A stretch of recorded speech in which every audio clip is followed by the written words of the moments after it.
let's do a little Harry Potter themed DIY. Hello to you, welcome back, I hope you're doing well, and welcome to my YouTube channel with me, Thegregwholived. Now, a lot of people have been asking for a few more DIY videos that I could come up with, and actually there was one thing that I was really missing in my room, and so it's made the perfect video. Like I'm sure a lot of you also do, I love collecting Harry Potter pin badges.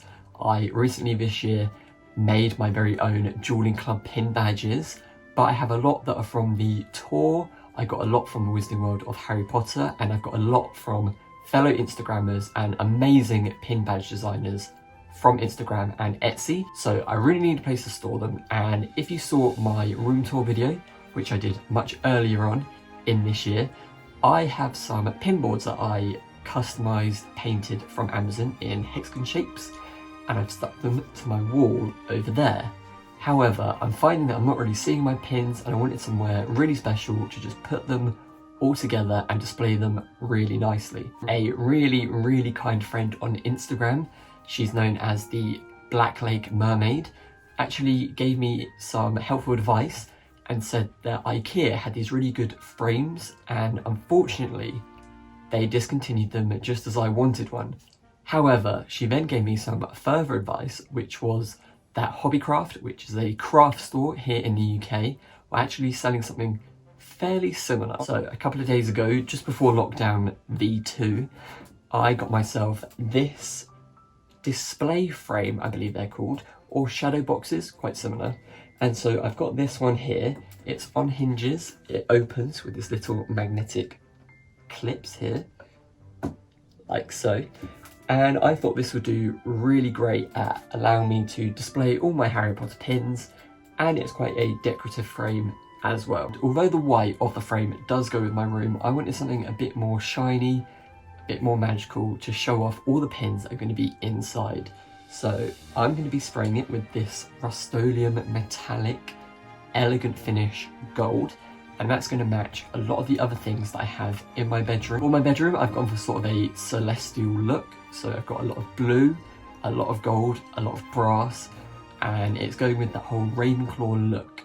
So hopefully if I spray this, it's going to match, and then we can organise a few of my pins and make this a fantastic display. I have also thought about maybe changing the background of this, because at the moment it's just this sort of faux linen, I think, in sort of a cream colour.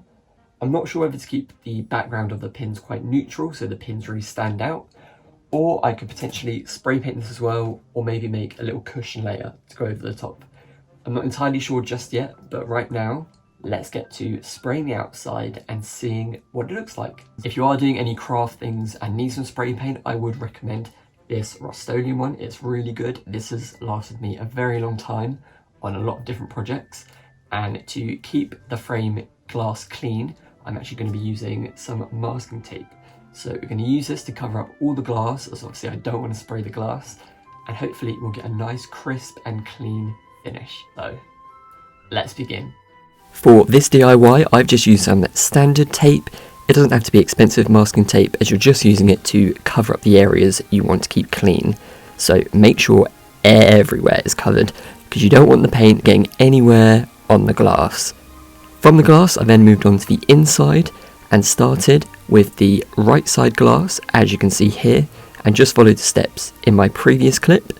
And then I moved on to the fabric, and a little tip here is to make sure you use the masking tape on your clothes just to get rid of some of the stickiness so it doesn't rub on the fabric when you eventually stick it on. You also need to remember, if you do have a magnetic mechanism, to cover this as well, otherwise it won't lock and stay in place. And don't forget any extra features like the hinges, which I decided to spray paint as well. Before spraying, don't forget to shake your can vigorously just so it's all mixed up, and shake in all directions. Then make sure the nozzle is facing downwards.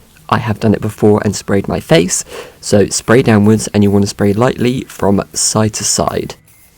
This technique allows you to get a really even coat on all sides of the thing that you're spraying, and it's good to always check visually to see if there are any areas that you've missed. Once you've sprayed everything, look at your can for the recommended dry time, and then you can open it up and begin to spray the inside. The inside had a few areas which were quite hard to get to, so using the light coats was really effective at making sure that all the different areas were evenly covered. And as you can see here, it took me just a little while. To make sure it was dry, I left it overnight, which gave it about 12 hours, and it was completely dry by then. And then was the extremely fun bit where you get to peel all of the masking tape off, and it is definitely satisfying. There were a few small areas which the spray paint didn't quite get to, but a really good tip is to actually just spray a concentrate of the metallic paint and use a thin paintbrush to just fill in any areas that you might have missed. And then I had the extremely fun job of taking down all the pins that I currently had on my pin board, which took me a little while, but here you can see all of them, which are from so many sellers, so I'm definitely going to have to do a video on all the different pin badges that I have. And then I just went about sort of putting them into place. But one thing to remember is the front of the frame has quite a thick border, so make sure all your pins can still be seen once the lid is shut. And so here is my finished frame, and actually it's a lot harder to put the badges and arrange them than I thought it would be. I kind of went for a bit of a haphazard approach and just put ones that I like together. I think I've got a lot of work to do. I'm not entirely sure if I'm going to keep this background, or maybe I could paint it or make it a bit thicker. I'm not sure, maybe change the colour, but for now I think it looks great and it really does show off my badges very nicely. But of course there's just one thing left to do, and that's to stick it up. Rather than screw into the wall and use the brackets on the back, I decided to use command strips, so I made sure to use 6 of their heavyweight strips, placed them on the back, and then made sure it was fairly straight, and then gave it a big push, and here is my finished pin badge display.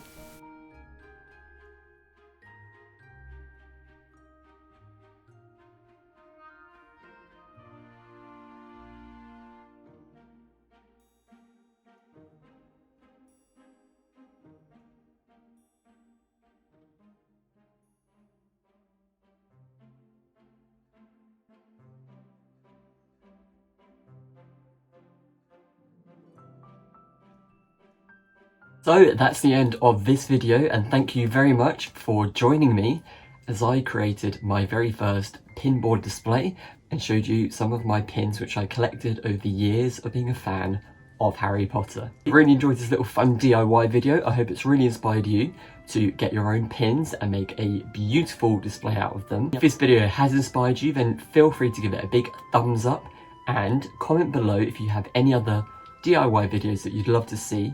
Or if you collect badges, I'd love to know which ones are your favourite. So that you can follow my journey and watch more of my YouTube videos by subscribing for new videos every week at the bottom, just there. Or you can catch up on my older videos either here or in this playlist. But until next time, stay safe, stay magical, and don't let those muggles get you down. All the best from me. Bye.